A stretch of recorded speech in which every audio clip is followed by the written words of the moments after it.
Itu sudah terjadi perpecahan sampai sekarang. Tadi disinggung-singgung soal Egy Sujana, hati-hati dengan TPU. Ada yang marah. Egy Sujana sudah terang-terangan ditundukkan oleh Jokowi, bahkan disangoni. Sama Said Didu juga begitu, ditundukkan. Tapi disangonin nggak kira-kira? Itu nggak tahu, hanya Allah yang tahu tuh.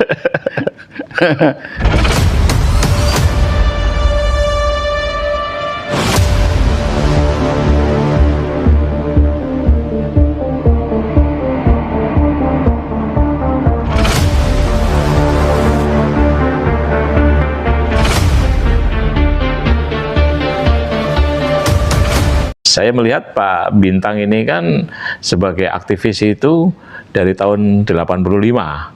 Nah, Ya. kalau melihat perpecahan di tubuh para aktivis, yang pertama yaitu merapatnya Egy Sujana dan DHL ke Joko Widodo di Solo, terus kemudian kemarin dengan sekaitan pemanggilan Said Didu oleh Prabowo.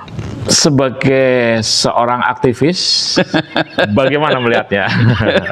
Mas, saya tadi disebut 85 ya.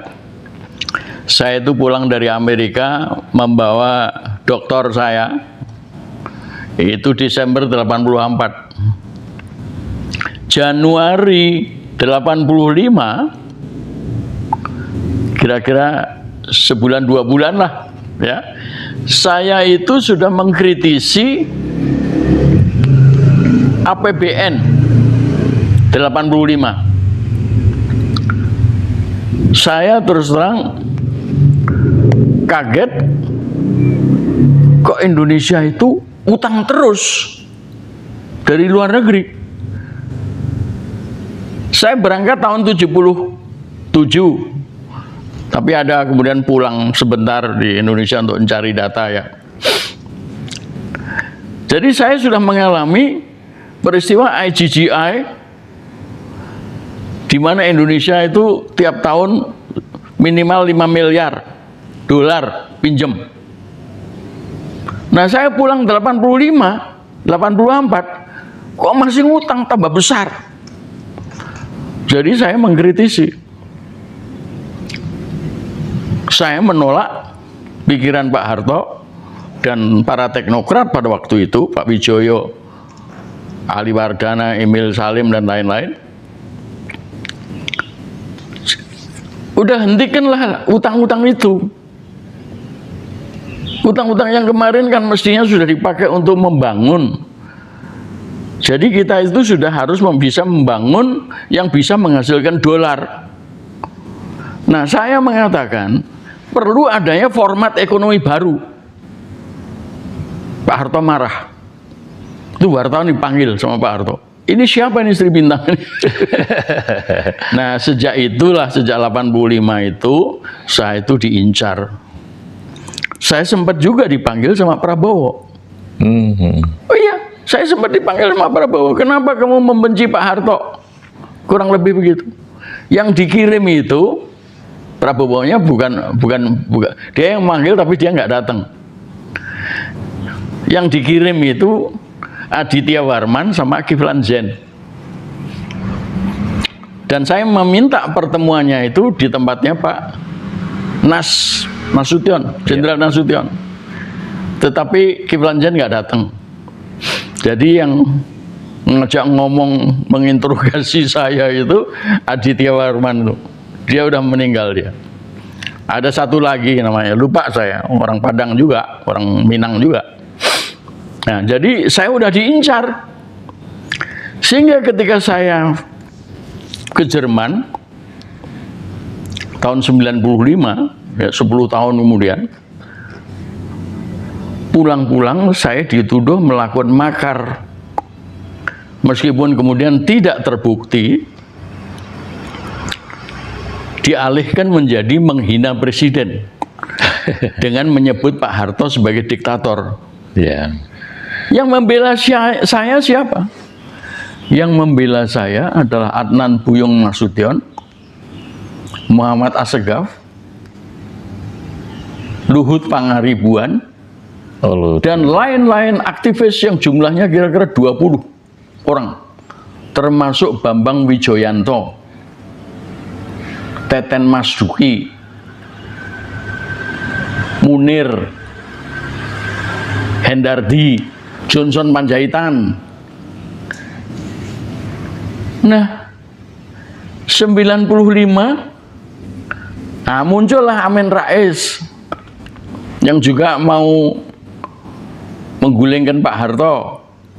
Jadi saya melawan Pak Harto dengan dibantu oleh para aktivis-aktivis itu. Tetapi pecah, Mas. Ya. Jadi terjadi perpecahan itu sudah lama. Termasuk ya, saya juga bukan cuman aktivis. Saya adalah guru besar. Ya.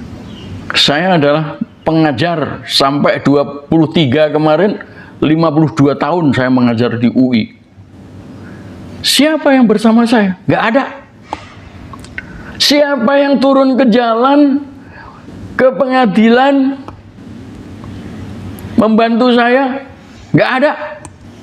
Dari UI nggak ada. Dari ITB nggak ada. Saya sendiri dibantu oleh Bang Ali, pemilik LBH, YLBHI. Ya, Ali Sadikin maksudnya. Iya, Ali Sadikin. Kemudian ya banyak jenderal yang lain di petisi 50. Ya. Ya, mahasiswa, aktivis, nggak ada yang namanya dosen-dosen bantu saya, nggak ada. Itu sudah terjadi perpecahan itu. Saya satu-satunya pegawai negeri yang bisa menjadi anggota DPR. Semua pegawai negeri harus Golkar pada waktu itu. Itu sudah terjadi perpecahan. Ya. Nah, perpecahan yang sesungguhnya itu ketika Amin Rais membawa konsep perubahan Undang-Undang Dasar 45. Ya, bahkan mengganti Undang-Undang Dasar 45 seperti Profesor Kailan dari Jogja mengatakan 97% diubah. Nah, disitulah kemudian orang-orang kayak Mulya Lubis, ya, yang dulu membantu saya, Bambang Wijoyanto, ya, Teten Mas Duki dan lain-lain, itu udah pecah, berpisah dari saya. Berpisah dari keinginan memberi arti yang benar terhadap Undang-Undang 45. Karena di bawah Pak Harto, Undang-Undang Dasar 45 itu diselewengkan. Saya tidak bermaksud mengubah Undang-Undang Dasar, memberi arti yang baru. Misalnya pasal 7 itu tidak bisa diartikan sebagai boleh dipilih berkali-kali, tetapi harus 2 periode. Berbagai macam undang-undang itu boleh di judicial review. Menurut Pak Harto tidak boleh, karena itu yang bikin Pak Harto. Jadi undang-undang dilarang di judicial review, ditinjau kembali, nggak boleh. Nah, disitulah kemudian Amin Rais dan lain-lain membuat undang-undang dasar palsu yang kita kenal sekarang. Itu sudah terjadi perpecahan sampai sekarang. Ya. Nah, bahkan ketika kemudian Bung Said Didu dipanggil sama Prabowo kemarin ini, tanpa menyinggung UUD 45, sekalipun merebut kembali Undang-Undang Dasar 45, tapi tanpa kembali ke UUD 45 itu percuma. Nah, itu perpecahan juga. Ya. Meskipun saya tidak menginginkan, kecuali kalau kemudian mereka mengoreksinya. Oh ya, kita harus kembali dulu ke UUD 45, barulah kita bisa merebut kembali Undang-Undang Dasar Kedaulatan Rakyat. Barulah kemudian kita bisa bersatu. Nah, tadi disinggung-singgung soal Egy Sujana. Itu memang Jokowi itu penjahat bener. Jokowi itu penjahat bener itu. Tidak hanya sekedar suka bohong dan kemudian membuat keputusan yang merusak. Mendatangkan orang-orang Cina, jutaan orang Cina dari daratan masuk ke Indonesia tanpa ada persetujuan dari DPR. Dan kemudian di sini merampok di Morowali, di Raja Ampat, di Maluku Utara, di Rempang, di Banten, di Pulau Reklamasi. Itu nggak cuman bajingan tolol seperti dikatakan oleh Rocky Gerung, itu sudah bangsat, pengkhianat, ya. Dan kemudian apalagi ya, ya penjahat lah, penjahat besar dia, Jokowi. Bromoncora. Nah, sehingga ketika kemudian muncul masalah ijazah palsu, Iya. atau presiden palsu, dan lain-lain ya, ada berapa kali sudah terjadi namanya sidang-sidang di pengadilan itu. Ya saya seneng lah. Ada TPUA Iya. di bawah Egy Sujana. Egy Sujana. Iya. Ada di belakang itu ada yang lain. Ada Rizal Fadila. Rizik Syihab. Oh iya, Habib Rizik Rizik. Syihab itu ada di situ. Ya, Habib Rizik Syihab. Ya. Ya. Nah, tetapi dalam perjalanannya saya juga sudah menduga. Saya sudah bilang sama Dr. Tifa, Iya. hati-hati dengan TPUA. Di situ banyak kepentingan. Kemungkinan sekali akan terjadi perpecahan. Jadi carilah ahli-ahli hukum yang independen. Ya saya kecewa juga karena dia memilih puluhan ya, sampai 60 ya. Iya, 60. Nah, bagi saya kalau 60 ya terlalu banyak, sulit nanti memilah-milahnya mana yang benar. Dan karena apa? Karena rejim itu kan jahat, dia masukin aja orang. Iya. Itu bisa itu terjadi itu. Disusukin. Maka saya wanti-wanti sama Dokter Tifa itu. Ya, hati-hati. Dan ternyata betul. Iya. Terjadi perpecahan. Ada pecat memencat di TPUA. Iya.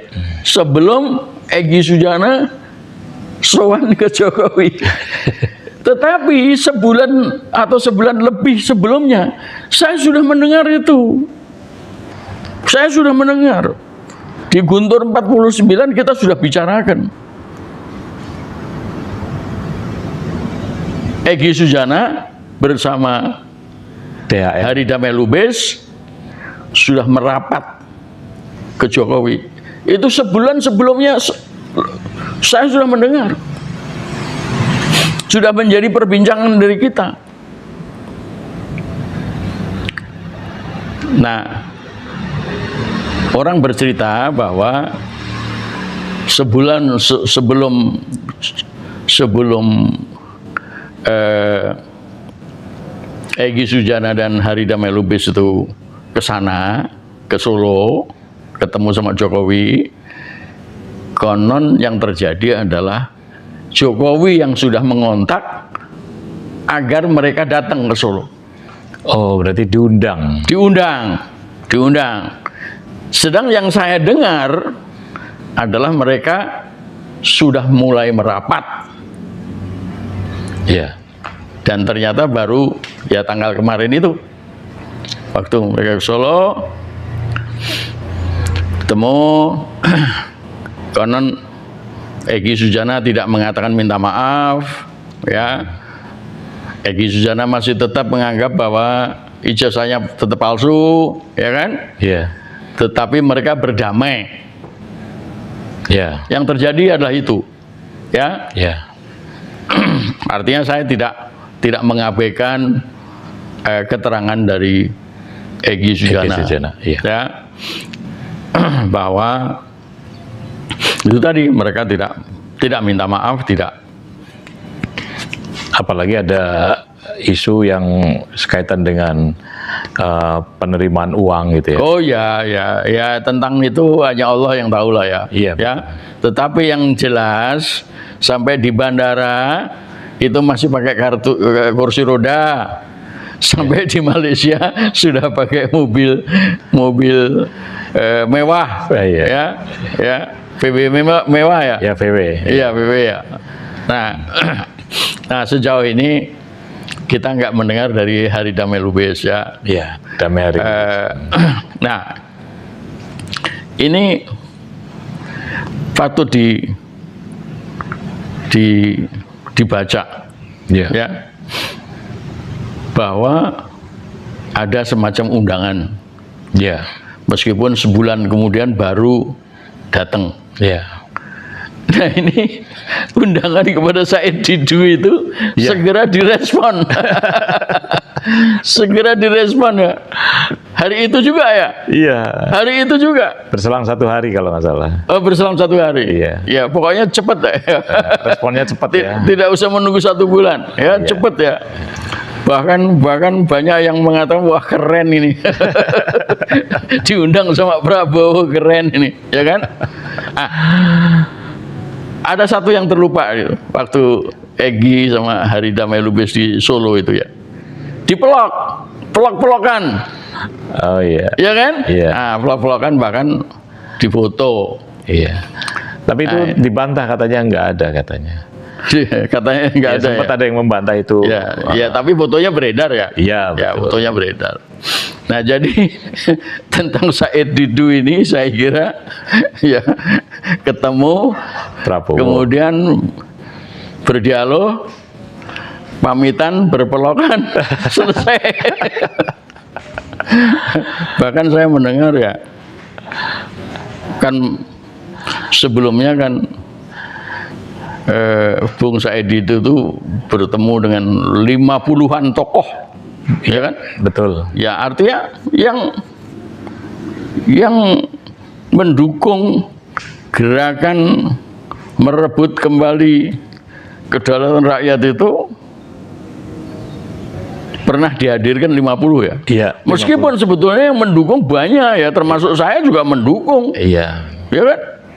Saya ikut mendukung, meskipun nggak diundang ya. Iya. Betul. Ya, jadi dari 50 itu ada yang marah. Oh. Ada yang marah kepada Said Didu. Tapi ini kan belum peristiwa undangan tadi, pertemuan tadi belum kan? Atau sudah? Oh sesudah. Oh, sesudah. Oke. Sesudah pertemuan dan sesudah membuat Statement. klarifikasi, Statement ya. statement. Justru statementnya itu yang kemudian membuat marah karena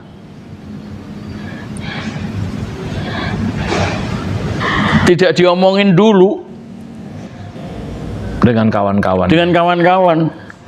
Artinya nyelonong aja gitu? Ya saya kira begitu. Hanya saja kan Bung Said Didu itu mengatakan kepada Prabowo, besok saya akan mengadakan pertemuan membentuk, dan membentuknya itu kan tanggal 31. Iya. Berarti itu pertemuan tanggal 30 ya, Iya berarti. atau Sebelumnya. sebelumnya ya. Nah, lalu cerita ya bahwa saya bertemu 4 jam, ya kan? Iya. Nah, pernyataan inilah ya, atau rentetan daripada peristiwa itulah yang menimbulkan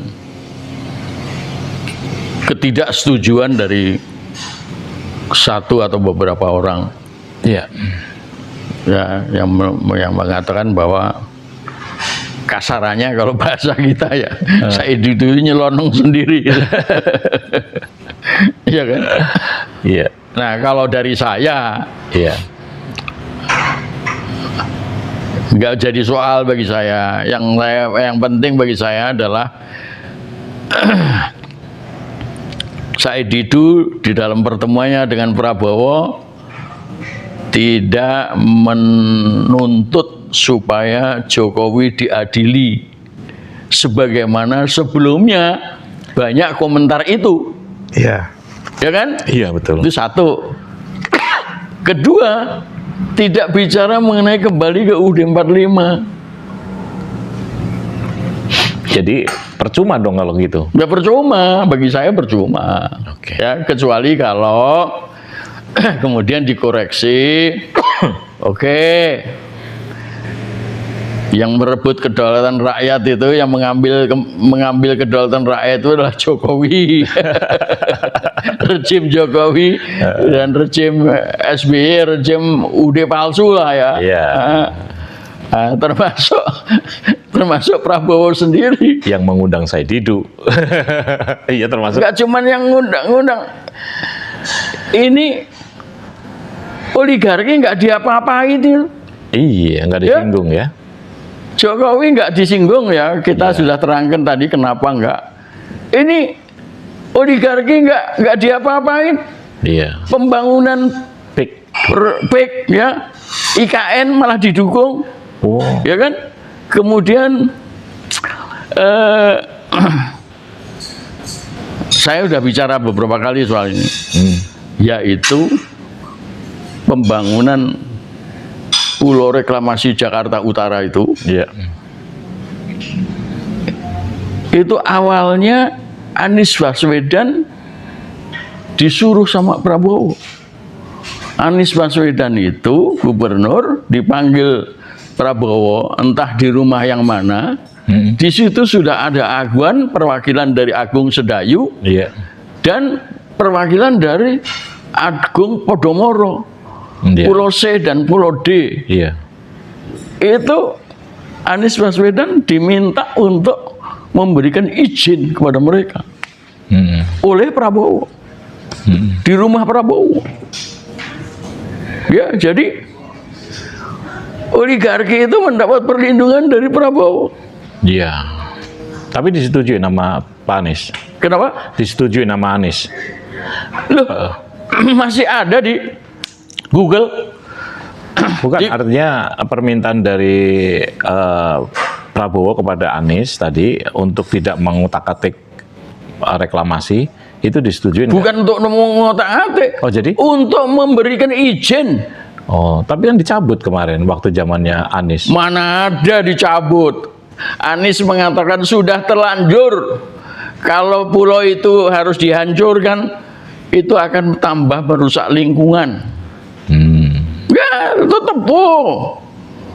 Bahkan tidak hanya pulau C dan D, dari A sampai Q, 17 pulau. 17 pulau itu kan rekayasanya Jokowi.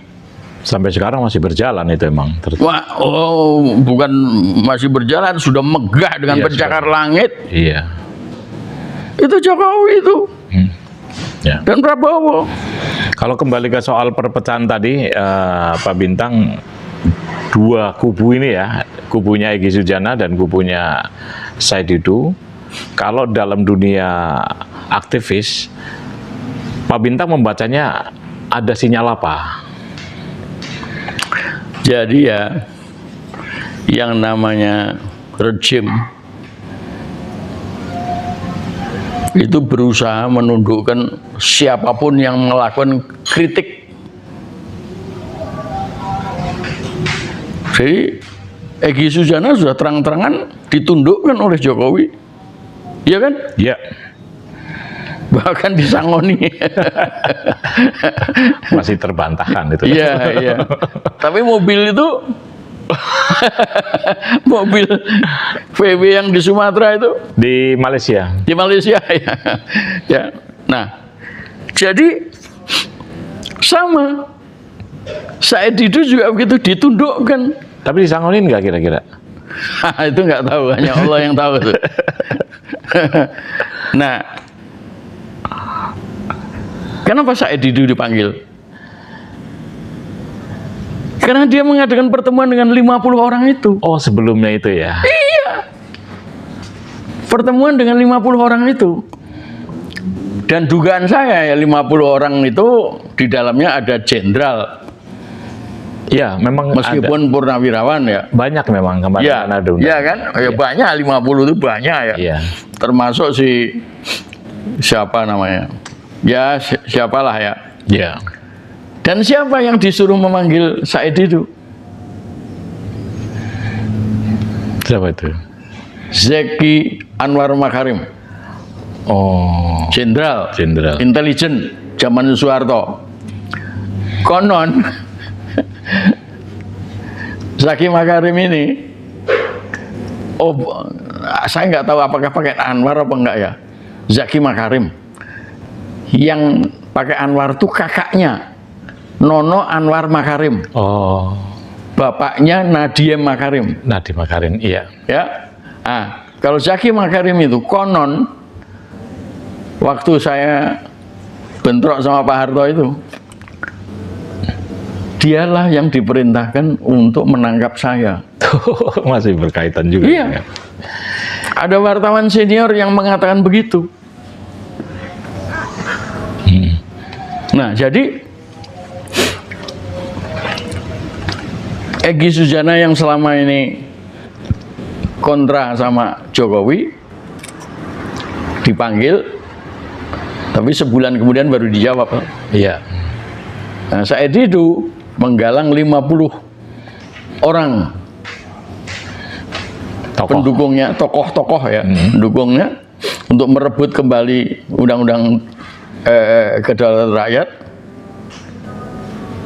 Prabowo dengar, panggil. Yang disuruh panggil adalah Zaki Makarim, Iya. jenderal juga, Iya. intelijen. Dan ternyata yang dipanggil tidak hanya Said Didu, Iya.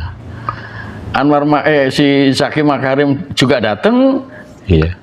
Kemudian ada Abraham Samad, Oh, ada ya. ada Abraham Samad ada. Dan ada yang lain-lain lah. Artinya apa? Kalau kita menganggap bahwa Said Didu itu adalah representasi dari gerakan merebut kembali kedaulatan rakyat, ternyata yang diminta untuk datang tidak hanya dari kelompok ini, ada kelompok lain. Nah, memang masih menjadi pertanyaan, apakah Abraham Samad juga ikut di dalam 50 orang itu? Iya. Ya kan? Tapi ya intinya itulah, intinya adalah bahwa mendengar ada kritik yang pedas lalu dipanggil, Iya. lalu reda, Reda ya. sirna dan reda, Iya, sirna dan reda. ya itu aja, sama seperti Egy Sujana. Iya, sirna dan reda ya.